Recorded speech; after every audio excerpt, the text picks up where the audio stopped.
Hey, what's up, guys? This is Benny Ricciardi with rotocurve.com, and I'm here with our Benny's Bat section for today, Thursday, August 27th. We have a small slate tonight. There's only 6 games going off for Thursday night for MLB DFS, so we don't have a ton to talk about, but we're going to get into it. The idea of the Benny's Bat section is we try to look at every pitcher that's on the mound tonight, try to figure out what their weakness is, and then figure out which batters on the other team profile to do the best against them. The first guy we're going to talk about today is Roenis Elias from the Seattle Mariners. He's a left-handed pitcher who's actually been pretty solid this year. His worst split is right-handed bats who are hitting .246 against him with 10 home runs and 61 innings of work. That Chicago White Sox team that he goes up against, it is in Chicago, so it's a little bit of a park downgrade for him from Seattle. But that White Sox team has not been hitting all that well lately. There's really only one guy who stands out based on the numbers, and that's Jose Abreu. Abreu has been hitting pretty well against left-handed pitching all season, has hit left-handed pitching very well last year, so he's the one guy who I think really kind of stands out on that whole offense. Another guy who you could look at if you're looking for a cheap option is Trace Thompson. Clay Thompson's little brother has been hitting pretty well. He had 3 hits the other night, which just goes to prove that the Thompson family only does things in threes. Again, he's a solid option for the outfield, depending on what site you're playing on. You can get him close to minimum price in some places, and he's been hitting 5th in that order. So he's right in the middle of the, power spot of that order where he can drive some runs in if he gets a couple hits. I don't expect the White Sox to go crazy today. Like I said, the numbers for Elias have been pretty good, but if you're over, it was kind of peculiar to me because he's the lowest priced pitcher over on DraftKings today, and I think he's better than some of the guys who are priced a little bit higher than him. I'm actually looking for a pretty good game out of him, so I don't expect a lot out of these Chicago bats. Next guy we can talk about is Justin Nicolino from the Miami Marlins. He is at home in Miami today. Right-handed bats are hitting .289 against him with a whip of 1.32. Now, he goes up against that Pittsburgh team. The guy on Pittsburgh who actually had the best numbers against lefties was Francisco Cervelli, but it seems like he's a little bit banged up, and I don't think he's going to be playing today. He got injured in a game, I think it was on Tuesday. Last night, I'm pretty sure he sat. I think Chris Stewart got the start. So I'm not looking to roll Cervelli out there. I don't think he's going to be in there. But you do have guys like Sterling Marte and Andrew McCutcheon, who both have 390 WOBAs against left-handed pitching. McCutcheon especially has been pretty hot lately. Had another big game yesterday, hit another home run. So I definitely like him on top. Marte has been a little bit cool lately, but I think he still has pretty good numbers and is in a good spot today. You can also look down at shortstop to a guy like Jung Ho Kang. About a 360 WOBA for him. He does have a little bit of power, hit a couple home runs over the weekend, and he usually hits in the middle of that order as well. So if he's in there, I think he's another guy that you can look at. They also got a guy like Josh Harrison back yesterday. Again, I'm still taking a wait-and-see approach with him until I see him start swinging the bat a little bit. First game or two back, guys are a little rusty. It takes him some time to adjust. But Harrison could be another option in there, and he'll definitely go off low-owned for you. Next guy we can talk about, Aaron Harang, right-handed pitcher for the Phillies. Left-handed bats are hitting .286 against him this year with a 1.61 whip. There's a couple guys in that Mets team I really want to look at. The guy who stands out the most is Wilmer Flores based on the numbers. And if you didn't have him the other night, you probably didn't cash. He had a huge night, couple home runs. I think he put up almost 45 points on DraftKings, 20-something points on Fantasy Aces. 20, almost 30 points on Fantasy Feud. I actually had him in the Feud qualifier the other night and was pretty happy with what he got me. I didn't get to the top like I wanted to, but he was a good play. I think there's still about 5 seats left for their $500,000 qualifier, and they made an announcement recently for $1 million NFL prize pool for their championship. So again, like I said, Fantasy Feud is one of those up-and-coming sites. If you guys don't have an account over there, make sure you get over there and sign up. You can use the promo code CURVE. You'll get a 100% deposit bonus on your first deposit and $25 in free cash from the Curve community in order to try it out, test it out, see what you like about the site. Again, I mean, they're doing a really good job over there. They're really trying to make a push to be, that spot right behind DraftKings and FanDuel, who are the clear 1 and 2s right now. And $1 million prize pool, $500,000 prize pool for baseball, $1 million for football. I mean, that's really grabbing the attention of a lot of people out there. So if you don't play over there, I think there's, definitely some merit into getting over there. You can see the GPPs are starting to fill up now. Earlier in the year, we were getting a lot of overlay over there. That's pretty much not the case anymore. So I think that, they're drawing a lot of eyes over there. So if you guys haven't been there yet, definitely make sure you go check it out. The guys at Feud are doing, really good job of building another option for us in daily fantasy. But again, looking at that Mets team, there's some other guys that you want to look at too. David Wright back from injury. He's always hit left-handed pitching well. So he's always hit left-handed pitch. You're looking for the lefty bats on the Mets here. So you're looking for a guy like Curtis Granderson. Granderson's probably somebody you want in there. Looking for a guy like Yoenis Cespedes. Cespedes is really good in righty-on-righty matchups. Wright has been hitting well since he returned. Even a guy like Kadyr's been hitting pretty well. You got the rookie Conforto, who's a lefty, so he'll be in a good spot against Harang today. This Mets offense lately has been very, very good. So from top to bottom, you can basically look at anybody. Even Travis d'Arnaud, righty on righty, he's got a little bit of power. I think Harang's in a tough spot here today. Philly's a good hitter's ballpark. So I think you can basically look at all these Mets. Next guy we're going to talk about, Andrew Cashner. Cashner, I don't know what's wrong with him this year. I was expecting much bigger things out of him this year. He has been horrible to left-handed bats. Left-handed bats have a 290 batting average against him, and they're hitting a home run about 1 every 5 innings. He's given up 12 home runs in 62 innings to them already this year. Now, looking at that Washington Nationals team, there's 2 guys that are really standing out to me. Obviously, whenever you think of, someone who struggles with left-handed pitching going up against the Nationals, Bryce Harper's in play with his, 470 WOBA and his 3-something ISO score. Just absolutely eye-popping numbers out of him. So he's one of the best options today in the outfield position. And the guy who I think people are forgetting about, Denard Span, just came back from injury about 2 or 3 days ago. Span was a top 20 DraftKings player last year based on points. Again, with him hitting on top of the order, he always gets that extra at bat. He gets on base. He scores runs. He can steal a base for you. He has a little bit of, I wouldn't say power, but he can get you some doubles, put the ball in the gap, get you a triple or 2. He's not the guy that's going to go out and hit 3 or 4 home runs. But again, he was a top 20 performer last year on DraftKings for the season. And, you're not going to get too many leadoff guys that are able to put up those kind of numbers that they can hang with the home run hitters. And again, with him just coming off the injury list, he's still under the radar. People forgot about him for a while. But if you're looking at those left-handed bats to take advantage of Cashner, him and Harper are the 2 guys that you really want to look at. So I think if you have a lineup with those 2 guys in it, you're going to be pretty happy with the return you get at the end of the day. Next guy we're going to talk about is Tommy Milone, left-handed pitcher, right-handed bats hitting 283 against him, 12 home runs in 65 innings. He goes up against a Tampa Bay team that actually hits pretty well against left-handed pitching. A guy like Logan Forsythe is definitely in play, cleanup hitter right now for Tampa Bay. He's got over a 400 WOBA against left-handed pitching. He's already hit a couple home runs this year against these lefties. So Forsythe is somebody who I look for as a cheap option, where he's still available at second base is where I like him the best. When you can, put a power-hitting cleanup guy in there in his right splits matchup at second base, you're usually going to get a pretty good return from him. There's not a lot of second basemen that have that kind of upside. And Forsythe is one of those guys. Whenever he's up against a lefty, you tend to find them on my rosters. Same kind of goes for Evan Longoria. Longoria hasn't had the greatest season this year. He's a little bit cheaper than most of the third base options that we talk about and use every day. But again, against left-handed pitching, this guy has always hit left-handed pitching well. He's got good numbers again this year against left-handed pitching, and he's in a good spot here today. Tampa Bay is not the greatest hitter's ballpark, so that is a little bit of a downgrade. But again, that's where these guys play their home game, so it's not like they're not used to it. So guys like Forsythe and Longoria are definitely going to be people I'm looking at today. You got Jonathan Neese going up for the Mets. Neese has given up a left-handed bats 293 batting average, right-handed bats 270 batting average. And he's going up against a Philly team that we've talked about has been absolutely on fire. Now, Philly's one of those teams that can get very right-handed against a lefty. You're going to have a guy like Darren Ruff, who's going to be right in the middle of the action, very cheap on all the sites. He's a platoon player, so he's priced like one. You're not going to find him at minimum value, but he's not much off from the bottom. So he's a good salary saver to put in there. If you're looking for a cheap catcher, a guy like Cameron Rupp has been hitting left-handed pitching pretty well. I don't know if it'll be him or Ruiz, but they both hit left-handed pitching pretty well. So whichever one of them is in there might be a good salary saver for you.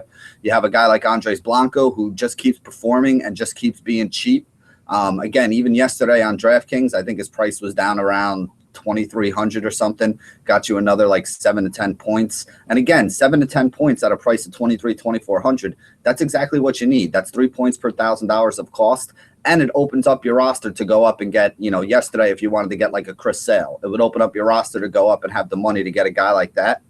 So not only does he benefit you with what he does with his bat, but he benefits you by the salary that he helps you save that you can use elsewhere. Let's see. We also have a guy like Jeff Francoeur. Now, again, I'm not a huge Jeff Francoeur fan. His numbers aren't all that great, but you can't really deny what he's been doing against left-handed pitching lately. He's got a couple home runs. They bat him clean up when they face a lefty, so he's definitely somebody that's in play and somebody that you have to respect. So while Nice has been pretty good and has been, a lot better recently, I do think that those Philly bats who've been pounding out some runs might have a chance to do some damage against him today in a good hitter's ballpark at Citizen Bank. Next guy we can talk about, Robbie De La Rosa. Left-handed bats hitting .313 against him with 17 home runs and 71 innings pitched. So obviously, right off the bat, guy who jumps out at you is Matt Carpenter. Carpenter's got that WOBA up in the 370 range. He's got that ISO right around 200. Again, on top of the order. I think they're on the road today, so he's going to get that extra at bat. He's been hitting the ball very well. He's been showing some power. I mean, you guys know I love Matt Carpenter. There's not much else I can say about him. If you're looking to take a couple other guys in that team, Colton Wong hasn't been hitting all that great, but again, he does very well against right-handed pitching, especially somebody who struggles with lefties. You could look maybe at like a Jason Howard as well. They have some cheap options in there. I know I used Tommy Pham yesterday. He's somebody who, depending on what site you're playing, you're getting him at near minimum price. So again, he's a guy that, isn't going to give you huge upside, but he can get a couple hits for you, and he can open up the salary so that you can go up and get a big bat, like a guy like a Bryce Harper today if you really wanted to put him into your lineup. Let's see. We got Carlos Rodon, right-handed bats hitting .290 against him with 9 home runs and 72 innings pitched. He pitches at Chicago at home against that Seattle team. Now, he's been so tough on lefties that I wouldn't look at any of these lefties on Seattle. So guys like Cano, Seager, for me, those guys are out. But I do think that some of these righties might have a little bit of merit. The guy who bounces off the page is Nelson Cruz. Nelson Cruz has smashed left-handed pitching his entire career. This year, he's hitting very well against left-handed pitching, so he's definitely somebody I think you got to look at. And the guy who's a little bit cheaper, who's also been doing well, hitting out of that 5-hole, has been Franklin Gutierrez. We mentioned him a couple times in the last week or two. He just keeps producing. He keeps having good games for you. And the thing is, he's another one of those guys that's a salary saver. You pay up, on a DraftKings, you're paying up about $5,000 or more for a guy like Cruz. You can get a guy like Gutierrez for around $3,000, $3,500, somewhere in that range. And I mean, the guy's got some power. He showed it off in his recent games. He's been able to rack up multiple hits in these games. And if he's hitting fifth, that means he has guys like Seager and Cruz and Cano hitting in front of him. And all those guys have been hitting better and getting on base a little more right now. So he does tend to get up when he has some RBI opportunities with some guys on base. And again, he's been hitting the ball well and showing a little bit of power. So he's been able to drive in some runs in that situation. So at a cheap price in a good lineup spot, with the perfect splits matchup that you look for, I definitely think Franklin Gutierrez is another guy you guys can look to put in your roster. And, he fits real well because he's not too expensive. Next guy we're going to talk about is Joe Ross. Joe Ross going up against the San Diego team here at Washington, so good pitcher's park for him. Left-handed bats are hitting .295 against him with 4 home runs and 25 innings pitched. Now, looking at that San Diego team, there's no left-handed bat that stands out to me. Justin Upton, who homered yesterday, is the only guy who's really good in righty-on-righty matchups, but Ross has been really tough on righties, so I don't know if I really love Upton here. Let's see, you got guys like maybe a Solarte or a Yonder Alonso. I mean, those are the left-handed bats that are available to you, which is why I'm not a big fan of this San Diego offense today. I just don't see anybody that jumps out the page at me and says, this is a guy that you have to have.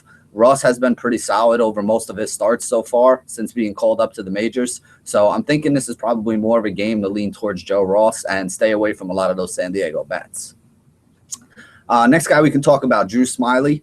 Left-handed pitcher. Right-handed bats have better numbers against him so far this year. Only a .235 average, 6 home runs, though, in 21 innings. So he is giving up the home run, the long ball to the right-handed bat.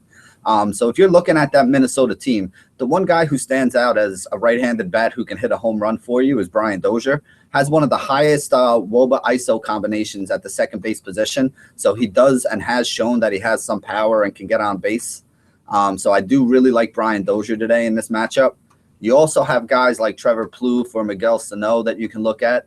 I know that Sano smashed lefties in the minors. I actually had a Twitter conversation with a couple people about this, but so far since he's been up in the major leagues, he has really struggled against left-handed pitching. He's been doing all his damage in righty-on-righty matchups. So, I mean, take it with a grain of salt. I agree in minor leagues, he was a guy who hit left-handed pitching well, but so far since he's come up to the majors, that hasn't translated yet. I'm not saying he's not able to or he won't be able to in his career or that he doesn't. I'm just telling you that I'm playing daily fantasy today, and on August 27th today, everything I've seen out of this guy against left-handed pitching tells me that he's going to struggle today. So while other people are going to be paying up for Sano because it's a lefty-righty matchup, I think today's one of those days where I'm going to shy away from him. I'd rather have a guy like Carpenter in my lineup today and actually have put Carpenter in some of the lineups that I started making earlier this morning. Next guy after that, Carlos Martinez, pitching for St. Louis. 267 batting average to left-handed bats. He's at Arizona against an Arizona team that has been absolutely on fire since the All-Star break. They have one of the top 5 Wolves in the league, and that is with a guy like Goldie who had been struggling a little bit. That struggle seems to be over, though. He had another big game yesterday, hit another home run. He's got a couple now in the last week, so I think Goldie's starting to round back into the stud form that we expect out of him. The left-handed bats you can look at on that Arizona team, David Peralta is the guy with the best numbers overall, but Ender Inciarte is also somebody that you can consider. Inciarte's been leading off for them lately. Peralta's been a cleanup hitter. It's basically I'm really tough at getting which one of these guys is going to have the big game right. When I play Peralta, Inciarte winds up going like 3 for 4 with a couple stolen bases and runs scored. When I play Inciarte, Peralta winds up hitting his home run and having 5 or 6 RBIs. So I think both of these guys have some merit as left-handed bats against Martinez, who has been prone to a little bit of blow-ups sometimes. But I don't know which one of them I like more. So if you want to roll them out there, be my guest, feel free.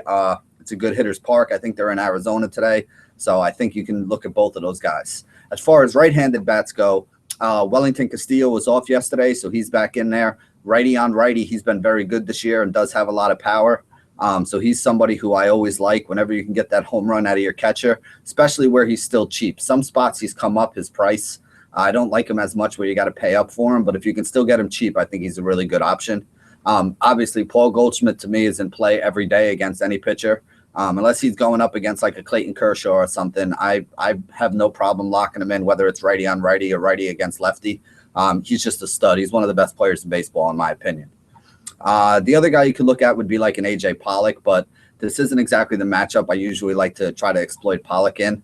If I'm using any right-handed bats, it's probably going to be Castillo and Goldie, and the lefties are the guys who I think are in play, like Inciarte and Peralta. Last guy on the mound is Garrett Cole. Garrett Cole had a couple rough starts, but right-handed bats are only hitting 252 against him, which is his worst split, and he's very low home runs allowed. He doesn't give up a lot of home runs, so you don't look for big upside against him. He's in Miami pitching today. Miami's not a park that gives up a lot of home runs, so I'm not really looking to see a lot of home runs hit here. A guy like Derek Dietrich has the best numbers, but again, I don't think this is the best matchup for him.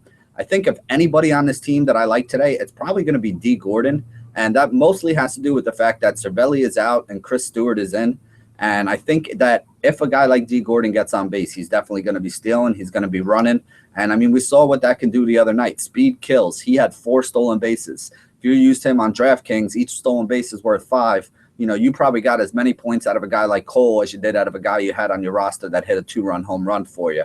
So that adds up fast. If you can put a guy in a second base spot that can get you 20, 25 points like he did the other night, not many people are going to be, are going to be able to keep up with that roster, especially in the cash game. So I do like D. Gordon. I think you can look at Dietrich. The left-handed bats, I think, are probably the better situation. A guy like Prado has been really, really good. So even though Cole is a righty, he struggled more in righty on righty matchups. So maybe a guy like Prado. But I mean, basically on a night with only 12 games, we're kind of grasping at straws a little bit here. But I want to give you guys as many options as possible that kind of make sense on paper. So those are the guys that I have on my short list today. That pretty much sums it up for the breakdown of the pitchers we have on tonight's slate for Thursday.